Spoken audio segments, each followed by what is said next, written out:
Welcome to the Linen Suit and Plastic Tie podcast. This is the podcast where we work to dissect and analyze the epic, the amazing, the cool, the interesting, the impactful power of storytelling and learn how to harness that power in our everyday lives. I'm Gore. And I'm Kevin. Kev, it is sunny here in Los Angeles. It is beautiful out. I am walking outside. I love being outside today. And one of the things I love about living in sunny Los Angeles is the access to amazing comedic talent. Kev, we were at the Comedy Store again the other night, and we got to see some great acts. I've never seen Nikki Glazer in person, so that was cool. We saw the amazing Brett Goldstein, who I love his work. It was great. And one thing I really love about comedy and comedians is they're truly expert storytellers. They know how to take you on a journey. They know how to get you emotionally engaged. And one of the tools they use, and not just comedians, but a lot of different storytellers use, is numbers. And I find that fascinating. Like, for example, when a comedian says, I'm going to list 3 things, they're immediately building excitement and tension. The audience is expecting number 3. The audience is getting excited for number 3. They know that's going to be the best story. I think this is a really interesting storytelling tool, is the use of numbers when orally telling a story. What do you think about that, Kev? I'm thinking of a use of number in comedy that is kind of, I think, doing the opposite of what you're saying. We both watched a Netflix special by Dave Chappelle. It's the one where he talks about the 4 different times in his life where he met O.J. Simpson. He did it throughout the special, but I think it was so scattered in between his other jokes and stories that people forget about that he was doing that, so that whenever he brings it up with barely any transition, that in itself makes for a very funny thing that for some reason people just laugh when he says, the second time I met O.J. Simpson. I think it's still there. Like that, I'm thinking with that example too, is he built that in the beginning, so now throughout his act he can bring it back to that and use that as a transition. It's really ingenious where he's like, I'm going to tell you 3 things, and then he goes on tangents and goes on explanations, but then he's like, okay, I can bring you back to that story without much of a transition. So he uses those numbers, that numbering system, to make everyone feel like it's one fluid conversation. And that's the magic of stand-up comedy, is that they tell a lot of stories. They tell a lot of interesting things, a lot of funny things, but the best comics make it feel like one complete story, right? That the whole hour is based on one thing, that they're still telling the same story, so you're not getting jarred or bored in between stories. It's a framework, right? That's the power of framework in storytelling. If you do 1, 2, 5, 7, that pulls someone on edge, and why are they doing that type of number and what's going on? It's not what I'm used to. It creates a turn, right? Or if you're saying, I'm going to tell you 3 things, you're like, okay, I'm expecting 1, 2, 3 things, and it allows them to work with that framework, right? It's one of those things about storytelling is you want to base on shared narratives, things that you and the audience know, and then work off that. And so Chappelle's thing makes perfect sense because, one, it allows him to go back to each time he met O.J. Simpson, almost as if it's been one grand conversation, which is what an hour stand-up can be. And 2, he allows you to build on that framework of 3 stories for his entire act. But speaking of comedy and using comedy in unique ways and telling stories and the physicality and timing of comedy, we're talking to a medical doctor today. See that misdirect? Kev, who are we talking to today? I was going to do that, but since you brought it up, today we are talking to Dr. Deborah Gaboa, also affectionately known as Dr. G. She is a doctor, a family physician, but not just any family physician. She has also been a comedian, an American Sign Language interpreter. She's also a keynote speaker and expert on stress and resilience. So this is going to be a very fun conversation where we talk to a doctor about comedy, about sign language, how those things affected her style of storytelling and how storytelling is useful in the medical field. And of course, her insights on stress and resilience. So let's get into it. For starters, Dr. G, could you pronounce your full name for us? Deborah Gilboa. Can you tell us a little bit about yourself? What is your story? Sure. I was 6 years old, and people would ask me what I wanted to be when I grew up. And it didn't take me long to figure out that the most impressive thing I could say that would get me the most attention was to say I wanted to be a pediatric neurosurgeon. I only sort of knew what that meant, but I thought people might ask. And so I looked it up in the dictionary. And I went about saying that for some number of years. And then I got to middle school. I hadn't really given it much thought. It was just a thing I said, and adults were like, wow. And then I got to middle school and I had to dissect a fetal pig in biology class. Mm-hmm.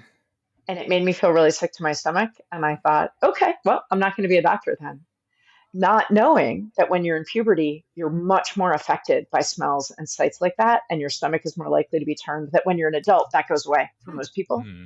I thought that was the end of an era. That was it. I was done. And also in middle school, I got to be in my first show on stage. It was Once Upon a Mattress, which is a musical. I was terrible, but it was awesome. Then I found that I could do that. And I did that through middle school and high school. And then I found out you could go to college for that and have a job in that. And so I went to college for theater. And when I graduated, I started working in theater. And I really loved it.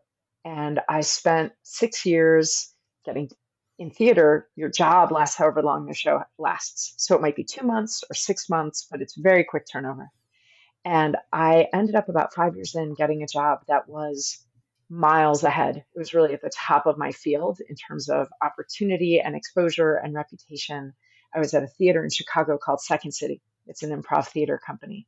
And the people who I was there with at the time, they weren't famous then, but I was there with Steve Carell and Stephen Colbert and Rachel Dratch and some other people who had gone to a lot of fame. And it was really fun. It was really hard work. And after a couple of years, I thought, what if I wanted to do something else? And also, blood doesn't gross me out. And I called Northwestern University. I was in Chicago. I called Northwestern University's med school one day. I just called the phone number in the phone book because this is pre internet. And I spoke to the woman there in the administrative office and I said, hey, I was thinking of applying to medical school. What's required? Thinking she would say, something hard. And she said, you need a bachelor's. And I said, in what? And she said, college. I totally have one of those. So I had to take a few post-bac classes, what they're called. I had to take biology and chemistry and physics and organic chemistry. But I had a bachelor's in a school I'd done pretty well in because it was a theater major. And so I gave my notice that I finished out the season at Second City and I applied to medical schools while I was taking those classes. And I went to med school and now I'm a physician. I'm a medical doctor. And I've been doing that for 23 years. But about 11 years ago, I realized that there was something else I wanted to do also. So I began my own business speaking about resilience, about how we deal with stress and change, and trying to right some wrongs that I see in the world. And so I've been doing both of those things, which are really arguably for me careers 3 and 4, because to support myself going to medical school, I worked as an American Sign Language interpreter. So Wow. I am on careers 3 and 4, and I'm somewhat below the national average. People your age will end up probably with 7 careers, but I'm doing pretty well. That's awesome. We love a That's good pivot cool. story. We love a good pivot story on this show, because it's fun, and I think one of the reasons we asked that question at the beginning, and we talked about this a lot on our show, is what's your story? It's because we love hearing how the guests frame their own story, and kind of going from there. And I think often people are like, "Well, my story is very unique because it wasn't a straight line." And that's one of the inherent issues with storytelling, right? It's this idea that because everyone tells their story from a kind of a backward looking view, everyone assumes their story is supposed to be a straight line. So when you say, "Oh, I changed that the average is like 7 or 8 times," shocking. Like no one thinks that's true. And then you're like, "Oh, it's because we are kind of trained by the stories we consume that it's supposed to be a straight line, and there aren't pivots. That every time you pivot or go back, you're failing or starting over or behind the game." Yeah, I think that absolutely people tend to think, and I see it, I have kids now who are high school and college age. And I think the thing that drives me the most bananas is when anyone asks them what they want to be when they grow up. I don't even like it when we ask little kids this because it's a useless question for two reasons, I think. If you look backwards, the things that I do didn't exist. Being a doctor existed, but the stuff that I do as an expert on resilience didn't exist when I was a kid. I couldn't have picked this. And so I'm sure that there are things my kids will grow up to do that don't exist right now. So how could they know? And the other is it assumes that there's only one problem that I want to solve professionally in my whole life. How is that? That's not likely. And because mentioned that you're an American Sign Language interpreter, and because I had a degree in linguistics, I feel like I have to ask, when it comes to like telling a story in a sign language, are there any aspects that are particularly different from spoken languages? You know? Yeah, absolutely. In American Sign Language, there isn't the reliance on tense that we have in spoken language. If Mm. I start a story to you now, you'll know if I'm talking about something that's ongoing, I am, and I will, or something that I consider as having an ending. And I speak about it in the past tense. In sign language, what you do is you place your people, be like, oh, okay, well, my friend, and I put him somewhere, and me, oh, and then this other guy over there.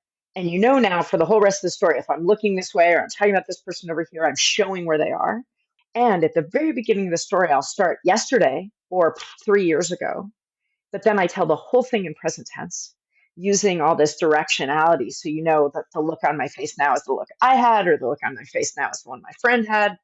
And look on my face now is the one that guy who walked in had.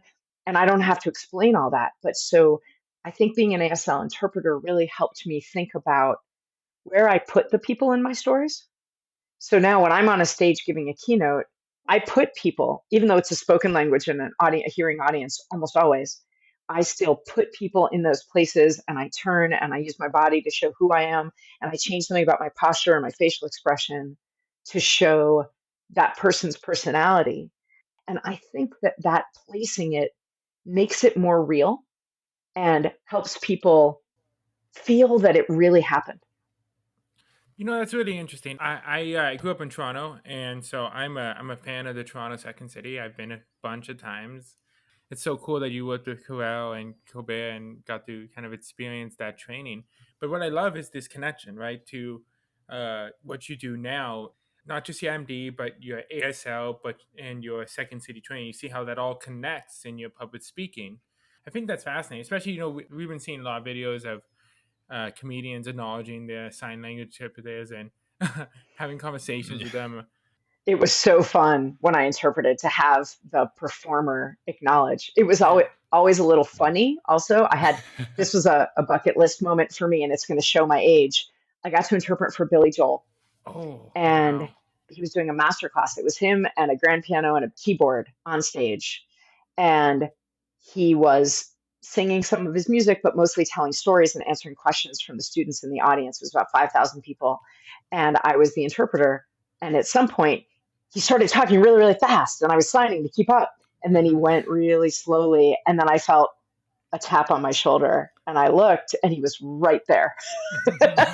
And he was like, "Hey," and we had a really, really fast conversation. And then he let me pick a song for him to sing that I could sign because I was signing all of his songs, which is fine because I know every single word of every song. But he said, "Do you want to pick a song?" And I was like, "Yes." That's That's amazing. amazing, especially like with comedy and with music. And I'd love to hear more about this, about you coming from a comedy background. So you had such a respect for timing and inflection and intensity. How did that make you a better sign language interpreter? That's a really interesting question. I learned sign language through theater. That was the Hmm. reason I got into ASL in anything beyond like, oh, I learned to fingerspell the alphabet in school. But I really started to get involved in the deaf community when I was working at a deaf theater company in Los Angeles called Deaf West Theater Company in LA. So they hired me, and that was when I just started to learn real sign, mostly all the swear words as a start. And and so I learned ASL within the context of theater. I think the timing issue of comedy and improv really has stood me in good stead now as a keynote speaker and a media personality. In media, because I do a lot of live television and it doesn't stress me out because it's just improv. If the conversation changes, if someone goes off prompter, if we end up talking about something I didn't know we were going to talk about, that's okay. That's just improv. You just yes and move forward. And so it's been very valuable to me because of that. But the comedy issue for me as a keynote speaker and a consultant with companies is recognizing how much easier it is to learn when we're laughing. Second City isn't a stand up for people who don't know. Second City is improvisation, but its goal is to comment on society. It's a cohesive show that's based usually in current or recently current events. And it's got a particular perspective, and it wants to bring that perspective to the audience and get the audience to think about current events maybe differently than they had or laugh at things. And it is so much easier to be made uncomfortable with new ideas through laughter than through lecture. And I use that. I try very hard to make sure that my audience gets to laugh enough to keep their mind open. I just love these connections in your career. How learning to be an interpreter in a theatrical element taught you that performance element of physicality. How using comedy and improv taught you how to be performative and taught you how to use timing and how to tell stories and connect with people. Then tying that all to your medical degree, where you probably wouldn't have learned all these comedy aspects in a basic medical degree. And I Oh, definitely no. no, there's not a Definitely funny. no. I cut to medical school and they kept asking for volunteers to get up and do presentations in front of the whole class, which is like 150 people. And I was doing it so often that I was feeling embarrassed. And I would turn to the group and I'd be like, hey, somebody else can do it. And they're like, we'd rather have a root canal. You go ahead. And I was used to being in an environment where people would throw their grandmother under a bus to get to stand up in front of 10 people. Everybody wanted to be center stage. So it was a really big change. Well, Hmm. it's fascinating too because it's like again, it's the career pivot that became a superpower.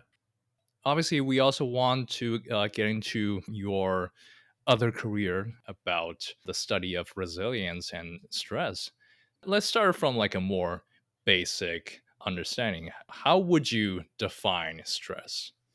Stress is the neurochemical reaction that our brains have to change, any change, good change, bad change, neutral change. Like an example I use of a neutral change is like I pick up my phone to send a text and it's updating its operating system. This isn't like good or bad, right? It's just a thing that happens and we've all been through it. But still, every single change, our brains say, is this dangerous? Do you remember? I don't know if you guys, like in Toronto Grove, I don't know if you had this in your curriculum, but usually in middle school science, you learn the vocabulary word homeostasis. How the Yes. brain's always trying to keep everything in the body pretty level. Like it's trying to keep your potassium and your sodium level, it's trying to keep your oxygen level, it's trying to keep your heart rate level. That idea of homeostasis is the brain's fundamental goal of keeping the status quo. And the reason for that is because your brain has a million functions, but it only has one job, and that's to keep you alive. And the good news is we are all currently alive. And it figures if you are currently alive, then the current situation is better than a change. That's not always true, but our brains work by being really suspicious of all change. Kevin or Grav, if either of you could, would you share with me a change that happened to you in the last year or two that you knew at the time was good news? Sure. I mean, it's a two-parter. The first part's not going to answer your question, but I was laid off midway through last year. Hmm. Um, Tough time. I'm on a visa. It was a stressful time. And then, so obviously, getting a job was the goal. And then I got a new job, and that was exciting. And I think one of the biggest stresses with that is trying to be more social, like connecting with people and going out with people. So, like, I'll get invited to something, right? And it's like, that's a good thing. Like, it's good someone invited me out to their birthday party and I should go. But the amount of anxiety and stress that goes through with these people, I barely know. But I'm like, but it's a good thing I go. It's good I was invited.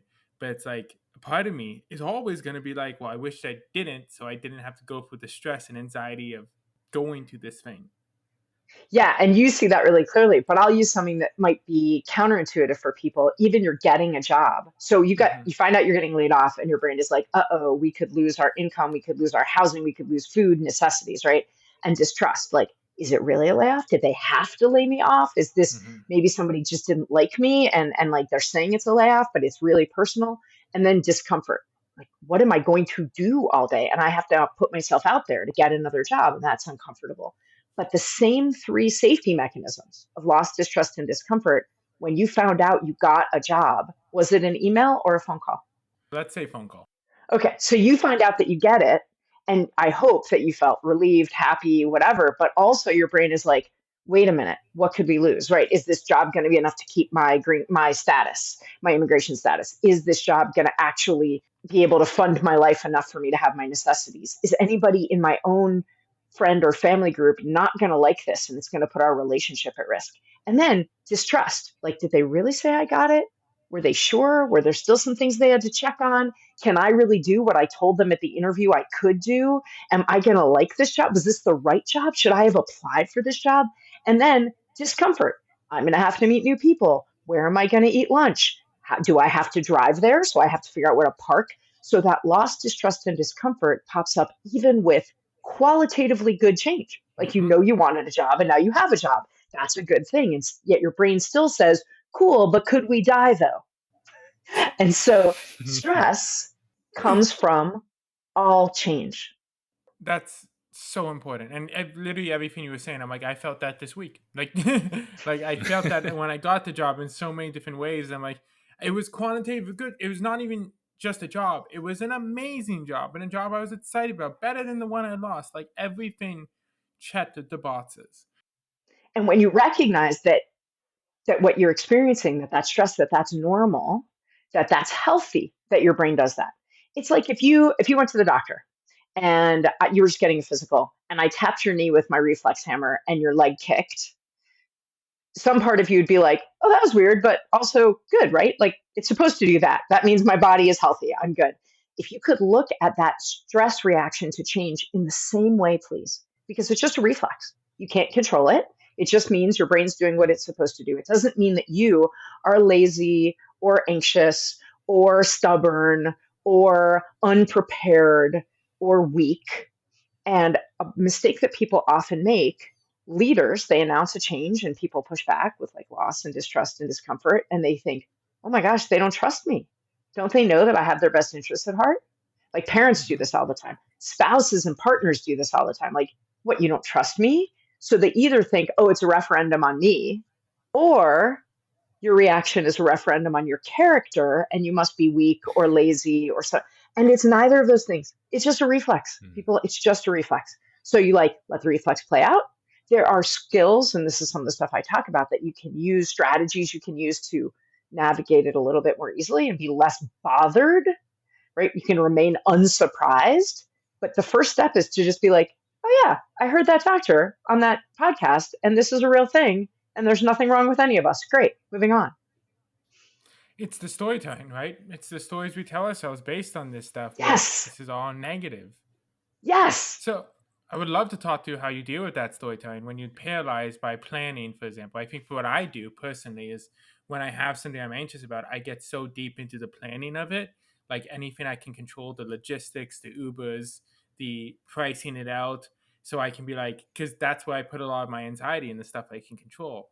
So how do you deal with these stories where you're like, oh my God, worst case scenarios, could I die? Like, and that come to you that you apply to something that is quantitatively good or quantitatively bad.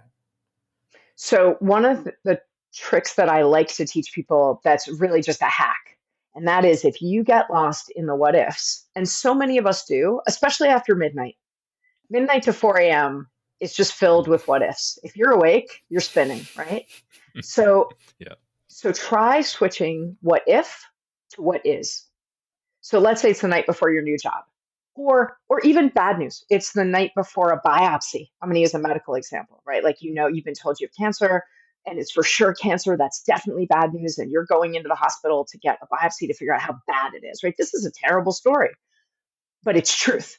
And you're swirling, what if it can't be cured, and what if it's really advanced, and what if you can switch from what if to what is, you still deserve empathy, right? You're starting a new job and that's hard, or you're dealing with a cancer diagnosis and that's awful. So, what is doesn't make everything puppies and rainbows, but it does take away some of that spiraling, Gaurav, that you're talking about. So, if you can switch from Hmm. what if to, okay, what is that I'm going to have this procedure tomorrow, and this time in 3 days, I'll have more information than I have now.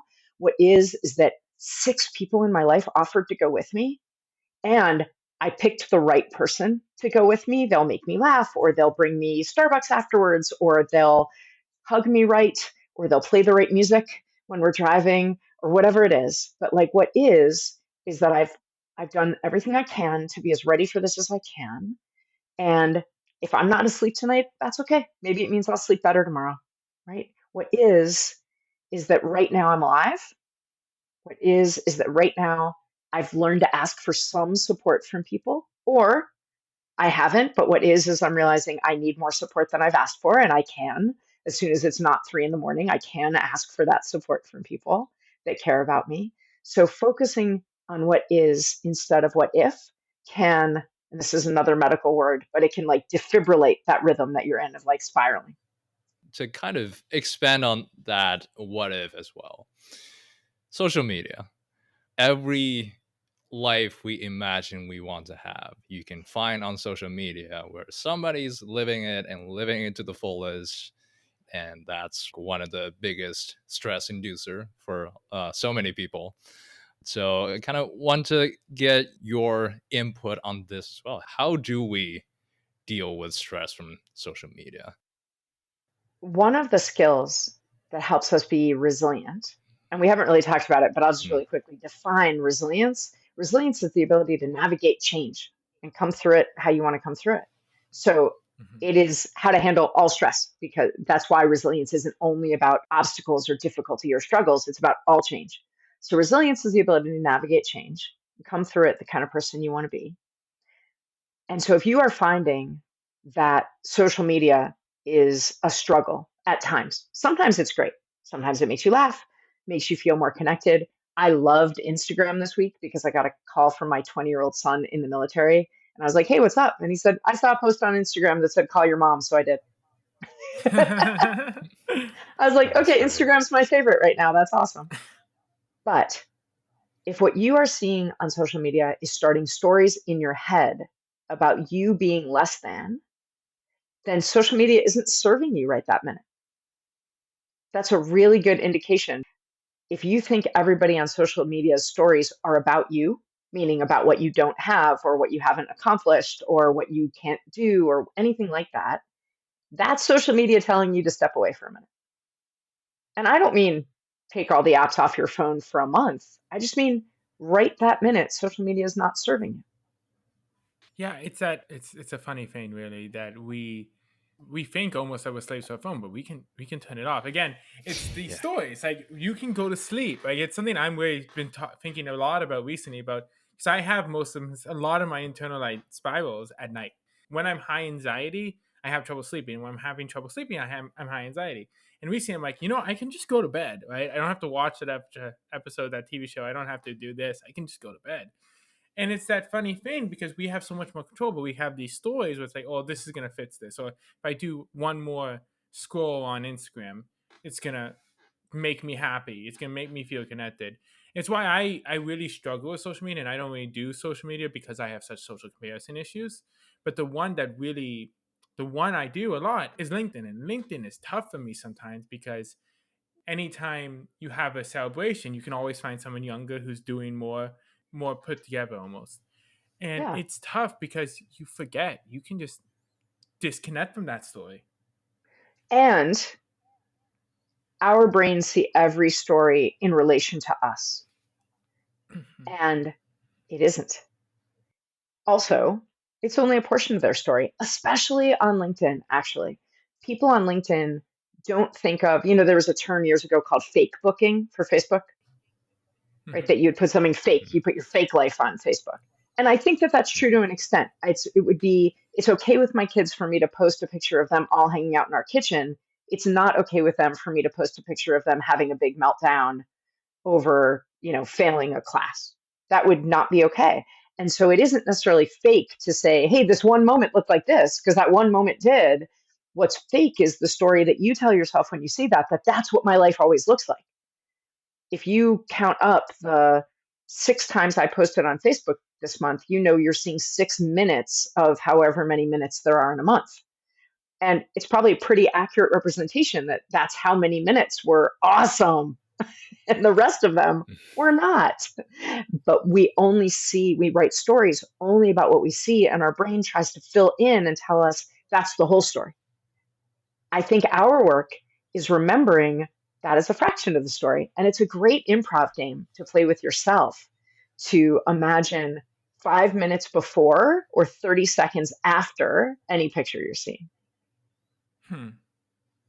That's really interesting. Kind of filling in that story a little bit more, and I like that because it's being more intentional with their story. It's less okay. This is their moment. Like they're even if they're like in Hawaii or something on Instagram. I don't do Instagram a lot, but even if they're like in Hawaii on Instagram, it's like there's more going on, right? It's not just Yeah. oh you're not there, Mhm. so you're failing. People post the aspirational moments. And if they held on to it for a second and they got it, or more likely, they took 438 pictures and one of them looked like that. So we post it. And I don't have any problem with that. Mhm. But you're absolutely right that it can be very hard to remind our brains that that is not the whole story. Michelle Obama has a new book out. She talks in there about the disservice that we do, especially she and I are in the same generation, about the stories we tell, the light we carry.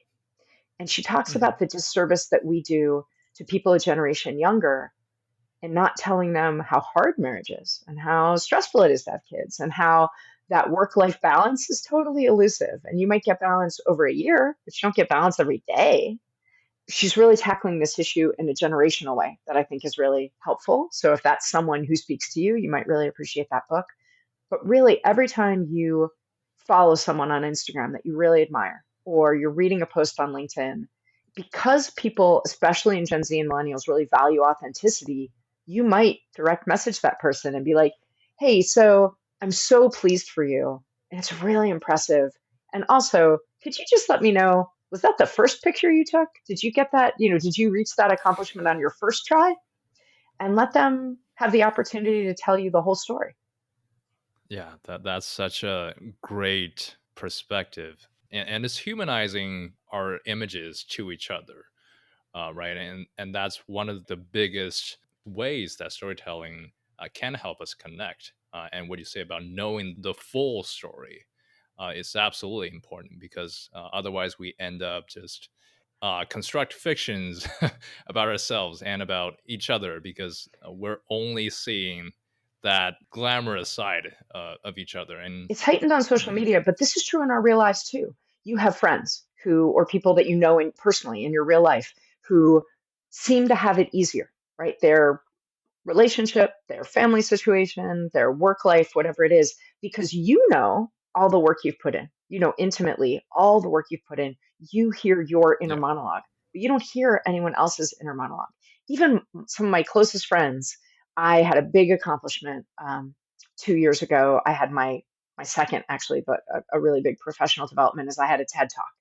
And a couple of my friends, it was all virtual because of the pandemic, but a bunch of my friends showed up virtually to listen to it. And afterwards, even my closest friends were like, wow, Deb, you just make it all look so easy. You've got these 4 great kids and this professional life and all those stories you told. And I do a lot of television, which looks very accomplished and glamorous in our society. And they're like, you've just really got it all together. And I was like, but you've met me. Like, the messy parts and the frustrating parts and the things I'm not good at, and how long. I often joke that I'm like 6 months away from the 10 years required to be an overnight sensation, because you hear of someone, you see them doing something big, and you're like, wow, they came out of nowhere. No, If you knew their story, they did not come out of nowhere. They came out of the slog and the grind and the missed connections and the seized opportunities and the relationships and the emails that never got returned and the phone calls that didn't go the way they hoped and the gigs they didn't get, as well as everything they did get that got them there. But we only see them show up on that big stage. Yeah, I truly feel as a society we over-index on the 1 in a million stories, right? Because those are the interesting ones. Those are the LinkedIn posts. I am also, Kevin knows, I spend a lot of time raging about LinkedIn posts because I get really frustrated with people's LinkedIn We posts. both do. I think the most egregious one I saw was someone posted all the schools they got into, and at the end they said, decision post coming soon. So frustrated with that. I'm like, I get it, but like, why? Who is this serving? Like, who doesn't know this in your personal life that you feel needs to, right? Who's going to hire you based on this? Yeah, and I'm like, who so wants to work with that LinkedIn. person? Yeah, and this is my thing about LinkedIn. I try very hard never to post. I never post like self-congratulating posts. I'm asking who is this serving. I'm putting this out there. All my friends know I got this job. Is there someone who needs to know X, Y, and Z?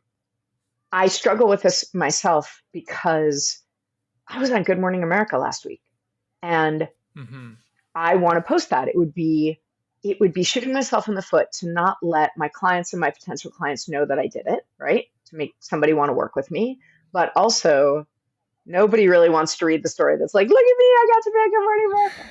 So there's a couple of ways you can do it that I think are valuable to your network and also not selling yourself short. And I usually take one of two ways. I either try and make people laugh, like, here's when, and this actually happened on Good Morning America, here's when my sneakers got 15 seconds of fame because Robin Roberts found them maybe more interesting than my content at the end of the segment because she kept talking about my kicks. Or, hey, what they had me on to talk about is how we can handle the stress of the violence that's happening in our schools. And I'll be really interested to know if you find any of these strategies useful and what strategies you're trying, and to get some conversation going. But there's no question that I'm saying I was lucky enough, and I'll say I was lucky enough to be invited to talk about this on Good Morning America. Here's the moment that Robin Roberts was more interested in my sneakers, and here's the conversation that we had. And so I do think it's okay to say what you've done well, but if you can't find a way to frame it that it will either make the people in your network chuckle a little bit, not necessarily at your expense, but like give them a smile, or if you can share something useful with them that they can use in their work or in their thoughts or something, those are two good ways to do it.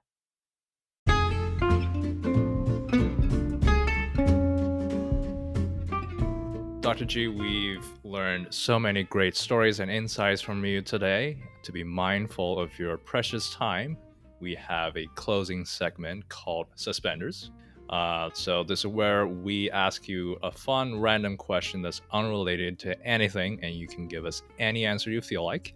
And question of the day is, what's the weirdest book you've ever read? Okay, I'm not going to get away with any of like my medical textbooks, right? Because everybody would expect that. That's not weird. Oh, so I was visiting a friend this year and they had just cleaned out, they'd like helped their parents downsize. And I cleaned out the attic and had taken home, and it's a podcast, so showing it to you is not that valuable, but I have it downstairs because now we've all found it hilarious. It's a tiny little cartoon book written in 1973. It's all hot pink and dayglow orange and yellow, very flowery decorations, very 1970s hippie kind of look to it, called How to Be Sexy. Wow. It's like 16 pages long. There's a drawing on each page. It's a what to do and a what not to do, and each page in different settings about how to be sexy. It's amazing.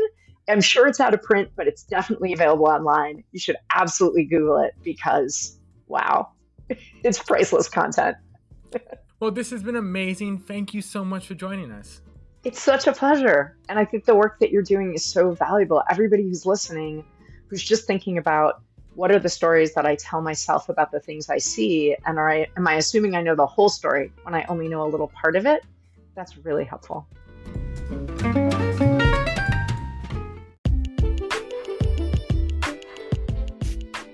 Welcome back to Top Hat. This is the part of the episode where we dissect and analyze some of the really cool storytelling lessons we got from this week's expert storyteller and explore how we can apply those lessons in our daily lives. Today, we had the amazing Dr. G, and it was cool. This was our first ever medical doctor, Kev. It was really cool to dive into one of our favorite topics, storytelling internally with stress and resilience. Kev, how did you think it went? Oh, this was so fun, Grav. And Dr. G is not only a medical doctor, she is a medical doctor who has been a comedian, a sign language interpreter, and we get to learn about cool stuff like storytelling in sign language and how that is different from spoken languages, which is a really cool perspective because in sign language, it's important to set up the stage.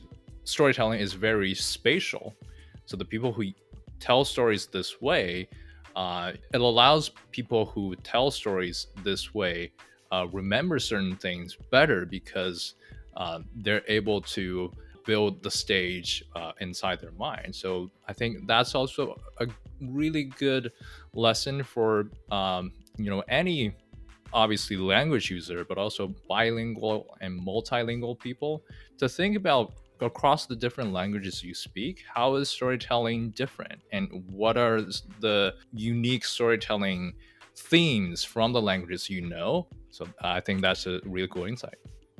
Yeah, and that branches into a really interesting lesson of this episode.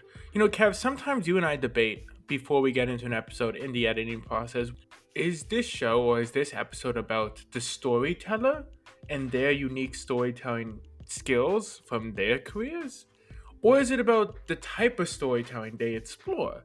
Is it about the lessons of that type of storytelling? And it's highly dependent episode by episode. There's episodes where we sit down and we talk about a specific topic or an event, or like Reed Tucker when we talked about Marvel vs. DC. We didn't dive too deep into Reed's background. We mostly talked about the Marvel vs. DC epic journey, right? We talked about the type of storytelling he explores and lessons we can learn from that. But this is one where we really spend most of the time talking about the storyteller herself and the storytelling lessons she's learned and how it's affected her journey. I think I love these episodes because it really validates that first question we ask, which is, what is your story? And we ask that because we love hearing how they frame it. And it allows us from there to kind of mine a little bit, And she talked about being a comedian. She talked about sign language. She talked about all these little things, and we got to see how those all merge together to build her current career. And it gets us to that point where this idea that we have with some guests when we ask, what's your story? And they say, oh, it's a winding, unique journey. It's different than the straight line path. Everyone's journey is weird. Everyone's journey is unique. There's no actual linear path that we think there is. And that's actually an asset. It is those unexpected twists and turns that really make for a fascinating story. It's important that we understand that and embrace that when those unexpected turns happen. Yeah, I mean, we talked a lot about this with Lydia in a previous episode, the auctioneer. When she was in a world where when you thought about an auctioneer, you thought about one specific type of person, right? She was totally against that trend. She was different than that in every way. And instead of saying, I'm going to try to be that person that you expect, she said, no, I'm going to be me. I'm going to bring in my unique style. I'm going to bring in the fact that I'm a young woman to tell a unique story, right? Using her unique background, and she became one of the best. And the same thing with Dr. G. I think the key lesson of this week is look at your journey, look at your quirks, and say, how can I utilize that? Because I have the unique ability of having those curves. Stop shutting the doors, start opening them, and say, hey, I can use my story in a way that no one else can. And this has been another great episode of the Linen Suit and Plastic Tie podcast. If you like our content, subscribe and follow us wherever you listen. Leave us a comment or review to let us know what you're thinking. Follow us on Instagram and TikTok at LSPTPod, LinkedIn, Linen Suit and Plastic Tie. We love you all. you took some time today to become a better storyteller. We'll see you next time.